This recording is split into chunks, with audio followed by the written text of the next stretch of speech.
আসসালামু আলাইকুম। আজকে আমি এই ভিডিওতে প্রাইমারি পরীক্ষায় আসার মতো 20টি অঙ্ক সমাধান করে দেব শর্টকাট পদ্ধতিতে। তো অবশ্যই অঙ্কগুলো বুঝতে হলে ভিডিওটি শুরু থেকে শেষ পর্যন্ত দেখতে হবে। তো চলুন শুরু করি। কোনো ক্ষুদ্রতম সংখ্যাকে 2, 3, 4, 5, 6 দিয়ে ভাগ করলে প্রতি ক্ষেত্রে 1 অবশিষ্ট থাকে, কিন্তু 7 দিয়ে ভাগ করলে কোনো অবশিষ্ট থাকে না। এই অঙ্কটা করার ক্ষেত্রে আমরা প্রথমে এই সংখ্যাগুলোর লসাগু করব। তো এখানে 2, 3, 4, 5, 6, এটার প্রথম কাজ হলো লসাগু করা। 2 দিয়ে যদি আমরা করি 2 অক্ষে 2, 3, 2 দুগুণ 4, 5, 3 দুগুণ হলো 6, আবার যায় 3 দিয়ে যায়, তো 1, 3 অক্ষে 3, 2, 5, 3 অক্ষে 3, তো 5 দুগুণ 10, 3 10 30, 30 দ্বিগুণ 60। তো এই সংখ্যাগুলোর লসাগু কত? লসাগু হলো 60। দেখেন এই যে লসাগু বের করলাম, প্রথম কাজ হলো কি? লসাগু বের করা। তো লসাগু বের করলাম, এখন আমরা অপশন টেস্ট করব। দেখেন যে এখানে কি আছে? 181।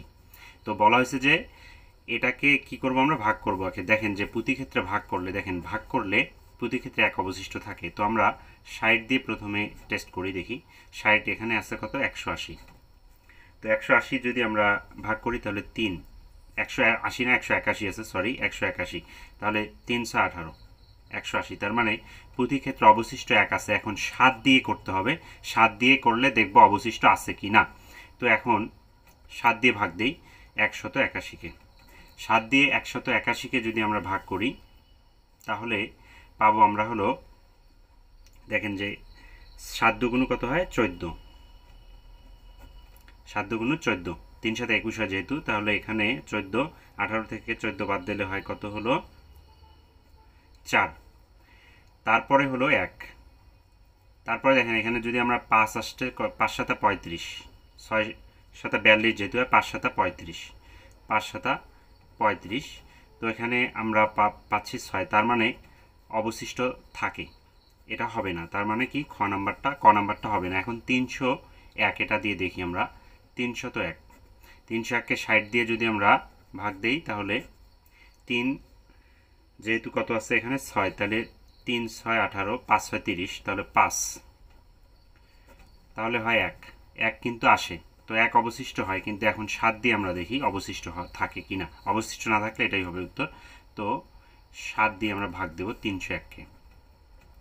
301কে যদি আমরা 7 দিয়ে ভাগ দেই তাহলে দেখেন যে এখানে 4 দিয়ে 4 সাথে কত হয়? 28, তাহলে এখানে থাকে কত? 2 1, 3 সাথে 21। তার মানে অবশিষ্ট থাকে না। দেখেন যে অবশিষ্ট থাকে না, প্রতি ক্ষেত্রে অবশিষ্ট থাকে না। তার মানে খ নাম্বারটা 301 হবে এই অঙ্কের সঠিক উত্তর। 1 থেকে 100 পর্যন্ত লিখতে 7 সংখ্যাটি কতবার ব্যবহৃত হয়? 1 থেকে 100 পর্যন্ত লিখতে 7 সংখ্যাটি আছে হলো 20 বার। তো ঘ নাম্বারটা হবে অঙ্কের সঠিক উত্তর। 25 গ্রাম ওজনের একটি সোনার গহনায় সোনা ও তামার অনুপাত হলো 4:1। গহনাটিতে আর কতটুকু সোনা মেশালে এতে সোনা ও তামার অনুপাত হবে 5:1। তো প্রথমে আমরা যে কাজটা করব, যে এখানে কি আছে? সোনা এবং তামাটা বের করে নিব। এই 25 গ্রামের মধ্যে, দেখেন এই 25 গ্রামের মধ্যে সোনা কতটুকু আছে আমরা বের করি। তাহলে এই দুটা অনুপাতের যোগফল হলো 5, এখানে হলো সোনা হলো 4, তাহলে 5 5 25, তাহলে 20। তাহলে সোনা হলো কত? সোনা হলো 20 গ্রাম, আর তামা, তো তামা হলো 25, 1 5 5 25, তাহলে তামা কত? 5 গ্রাম। এখন আমরা কি করব, যে এই 20 ভাগ দেব 5, দেওয়ার পর যে কাজটা করবো, এখানে দেখেন যে কি মেশাতে বলছে? সোনা মেশালে। কতটুকু সোনা মেশালে? তো সোনাটাকে আমরা এক্স ধরবো। দেখেন এখানে সোনা কোনটা? সোনা কিন্তু 20 গ্রাম, তাহলে এই 20-এর সাথে আমরা এক্স যোগ করব। যেহেতু আমরা জানি না সেটা এক্স ধরবো, ধরে এটা যোগ করব। এখন আমরা এটা করি, 5 ভাগ হলো 1। তো আমরা যদি এটা করি তাহলে এটা আড়াআড়ি গুণ করলে হয় 20 প্লাস এটাই হয়, আর এখানে হলো 5 5 25। তো এক্স এর মান কত বের হবে? 25 থেকে যদি আমরা 20 বিয়োগ করি তাহলে এক্স এর মান পাবো হলো 5। তো আর কতটুকু সোনা মেশালে এই অনুপাতটা হবে? 5:1 হবে, 5 গ্রাম। তো ক নাম্বারটা হবে অঙ্কের সঠিক উত্তর। 2 অঙ্ক বিশিষ্ট কোনো সংখ্যার দশকের অঙ্কের সাথে 3 যোগ করলে এবং এককের অংশ থেকে 2 বিয়োগ করলে প্রাপ্ত সংখ্যাটি মূল সংখ্যার 3 গুণ হবে। এই অঙ্কটা করব। তো দেখেন যে আমরা ধরবো সংখ্যাটা কি ধরবো, এক্স। তাহলে ধরি কি ধরি আমরা দশক স্থানীয় সংখ্যাটাকে আমরা কি ধরবো, আগে এককটাই ধরি, একক স্থানীয় অঙ্কটাই ধরি আগে। একক স্থানীয় অঙ্ক এত একক স্থানীয় অঙ্ক এক্স, তাহলে দশক স্থানীয় অঙ্ক কি হবে, দশক স্থানীয় অঙ্ক হলো ওয়াই। তাহলে সংখ্যাটি কি হবে এখন, তো সংখ্যাটি হবে যে যেহেতু কি এক্স, তাহলে এক্স থাকলো, দশক যেহেতু বলছে, দশক মানে কি 10 ওয়াই। এটা হলো মূল সংখ্যা। এখন কথা বলছে যে দেখেন যে দশকের অঙ্কের সাথে 3 যোগ করলে, তো দশকের অঙ্কের সাথে যদি আমরা 3 যোগ করি, এই যে দেখেন যে দশকের সাথে কত যোগ, 3 যোগ। তাহলে দশকের সাথে 3 যোগ করলে তার মানে এক্স এর সাথে 3 যোগ করব। তারপরে দশকের জায়গায় এবার বলছে যে এককের সাথে 2 বিয়োগ করলে, এককের সাথে 2 বিয়োগ। তাহলে 2 বিয়োগ যদি করি, একক আমরা ধরছি কি ওয়াই, তাহলে ওয়াই মাইনাস 2। এখন বলছে যে আমরা এই যে কথাটা বলছে সেটা আমরা বুঝলাম। এখন কথা হলো যে তাহলে সংখ্যাটা কি হচ্ছে এখানে, যে এক্স প্লাস কি 3, আর দশকের দশকটা হলো এটা, দশকটা হবে ওয়াই, আমি দেখতে ভুল করছি। তো দশকের সাথে ওয়াই এর সাথে 3 যোগ করব, আর এককের সাথে কি 2 বিয়োগ করব। তো একক হলো এক্স ধরছি, যেহেতু আমরা একক ধরছিলাম এক্স, তাহলে এক্স এর সাথে 2। এখন ঘটনা হলো যে দেখেন যে এখানে বলছে যে কি, এখন আমরা সংখ্যাটা যদি বের করি তাহলে এক্স মাইনাস 2 প্লাস, আমরা এটা লিখতে পারি না যে দশক যেহেতু আছে 10, দশক মানে 10, তারপর কি ওয়াই প্লাস 3, এইটা সমান মূল সংখ্যাটা হবে। মূল সংখ্যাটার কত গুণ, 3 গুণ হবে। তো মূল সংখ্যা কত, এটা মূল সংখ্যা কত, এক্স প্লাস 10 ওয়াই, তাহলে 3 গুণ যেহেতু, তাহলে 3 গুণ দিব আমরা এটার সাথে। তো এটা যদি আমরা করি, ক্যালকুলেশন করি, তো ক্যালকুলেশন যদি আমরা এখন এটা করি, তাহলে করলে আমরা যেটা পাবো সেটা হলো যে আমরা যদি ক্যালকুলেশন করি, তো ক্যালকুলেশন করার পরে আমরা যে সংখ্যাটা পাবো সেটা হবে 28। সেটা হবে কত, 28। তো ক্যালকুলেশন আমি করলাম না, কারণ কি এইটা দেখেন যে এটা তারপরে এটার সাথে গুণ করবেন, এটা 10y, তারপরে প্লাস হলো 30, তারপরে এইটাকে গুণ করার পর আর গুণ করার পর আমরা পক্ষান্তর যদি করি, তাহলে আমরা উত্তর পাবো কিন্তু হলো 28। তো 28 হবে অঙ্কের সঠিক উত্তর। তো ঘ নাম্বারটা হবে অঙ্কের সঠিক উত্তর। একটি ট্রেন 46 মিনিটে শহর থেকে শহরতে পৌঁছায়।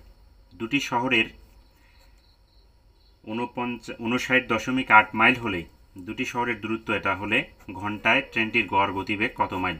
তো আমরা দেখি যে ঘন্টা, তো মানে আমরা জানি কি ঘন্টা মানে 60 মিনিট, তো 46 মিনিটে যায়, 46 মিনিটে যায় কত মাইল, এই যে এইটা এত মাইল। তাহলে 1 মিনিটে যায় কত, তাহলে 59.8 ভাগ হলো 46। তাহলে যেখানে বলছে যে ঘন্টায়, তো ঘন্টা মানে কি 60 মিনিট, তাহলে 60 মিনিটে যায়। তাহলে আমরা এটা লিখি, দশমিক উঠায় দেব, 46। তো দশমিক যদি তুলে দেই, দশমিক তুলে দেওয়ার জন্য কি, দশমিকের জন্য একটা সংখ্যা 10, আর হলো এখানে হলো 60, এই 60 এখানে। তো এখন আমরা যদি এটা কাটি, 6 10 60, এটা যদি কাটি আমরা 13, তাহলে আমরা যদি 13 দিয়ে 6কে গুণ করি তাহলে পাই 78। তো ঘ নম্বরটা হবে অঙ্কের সঠিক উত্তর 78। পি এর মান কত হলে 4x² - px + 9 একটি পূর্ণবর্গ সংখ্যা হবে। তো আমরা আগে এটা লিখে ফেলি, px প্লাস হলো 9। তো 2কে যদি আমরা 4কে যদি ভাঙাই, তাহলে 2 এর উপর স্কোয়ার, আর 3কে ভাঙাইলে 9কে ভাঙাইলে 3 এর উপর স্কোয়ার। তো এখন মাইনাস যেহেতু হচ্ছে -2 হলো এটা, মাইনাস সূত্রের 2, a হলো এটা, b হলো 3, এইটা গুণ করলে আমরা পেয়ে যাব। তাহলে 2 2 গুণ 4, 3 4 12। তো খ নাম্বারটা হবে অঙ্কের সঠিক উত্তর 12। 37 ডিগ্রি কোণের বিপরীত কোণের পরিমাণ, তো 37 ডিগ্রি কোণের বিপরীত কোণের পরিমাণ 37 ডিগ্রি হবে। তো এটার সমান সমান 81 হলে এইটার মান কত, আমরা লিখে ফেলি 3, তার উপর হলো x + 2 = হলো কত, 81। তো 3x + 2, 3 এর উপর যদি আমরা 4 দিই তাহলে হয় কিন্তু 81। তো এই 3 কাটা যায়, তাহলে থাকতেছে হলো x + 2, এই পাশে হলো 4। তো এক্স এর মান হচ্ছে 4 থেকে 2 বাদ দিলে 2, এই 2, এখন এইটার মান আমরা বের করব 3, তার উপর এক্স মাইনাস 2।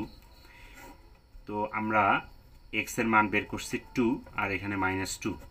তো 3-র উপর তাহলে 2 থেকে 2 বাদ দিলে হয় 0, তাহলে ফির 3-র উপর পাওয়া 0 হলো, সেটার মান হলো 1।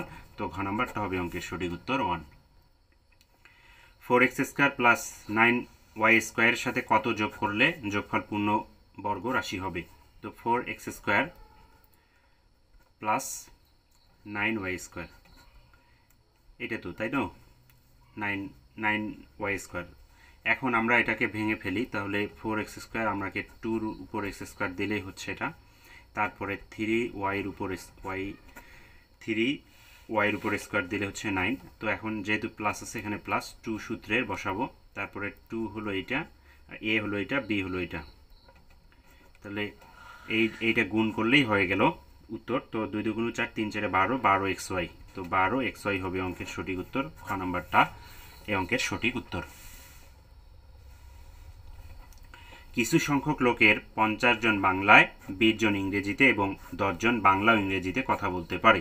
দুটি ভাষা অন্তত একটি ভাষায় কতজন কথা বলতে পারে? তো আমরা কি করব, এই 20 থেকে, এই 50 থেকে প্রথমে এই 10 বিয়োগ করব, কারণ কি এইখানে 50-এর শুধু কি বাংলায়, এখন এখানে বাংলা ইংরেজি কথা বলতে পারে 10 জন। তো এখন যদি এটা বাদ দেই তাহলে এটা হলো শুধু বাংলায়, তারপরে একটা হলো, সেটা হলো 20 জন ইংরেজিতে কথা বলতে পারে, 20 জন। এই 20-এর মধ্যে 10 জন কিন্তু এখানে বাংলা ইংরেজিতে কথা বলতে পারে, এটাও আমরা বাদ দেব।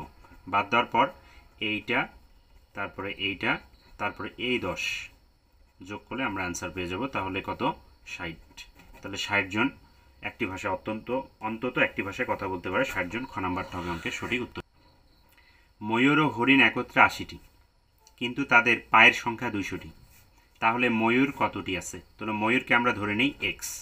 তো ময়ূরকে যদি আমরা এক্স ধরি, ময়ূরকে ধরি আমরা এক্স ধরলাম।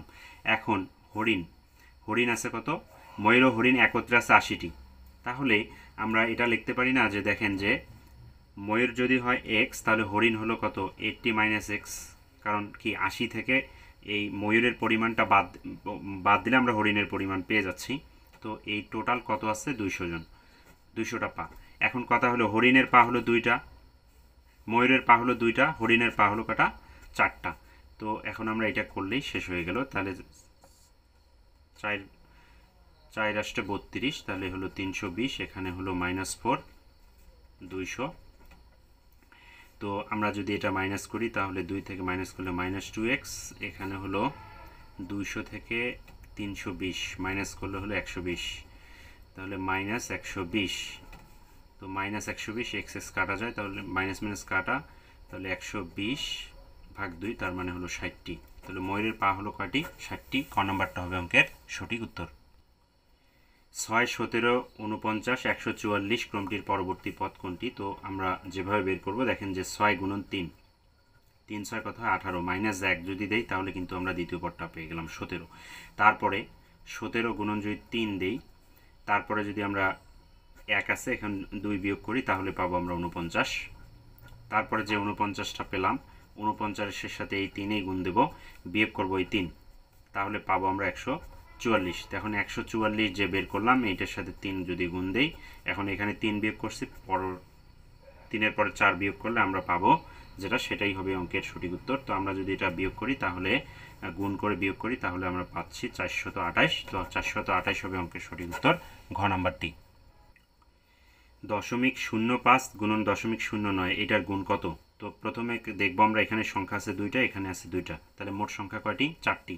এখন আমরা এটাকে গুণ করে দেই, 5 লং হলো কত? 45। এখন 4টা যেহেতু আছে, এখানে 2টা আছে, তারপরে আরও দরকার কয়টা? 2টা সংখ্যা, তার মানে 2টা শূন্য, তার মানে এটাই হবে উত্তর। তো খ নাম্বারটা হবে অঙ্কের সঠিক উত্তর। নিচের সিরিজের একটি নম্বর ভুল আছে, সেটি কোনটি? তো এখন আমরা দেখেন যে এখান থেকে আমরা করে ফেলি, এখান থেকে এটার পার্থক্য হলো 1, এটা থেকে 1, এটা থেকে যদি আমরা পার্থক্য করি, কত হচ্ছে?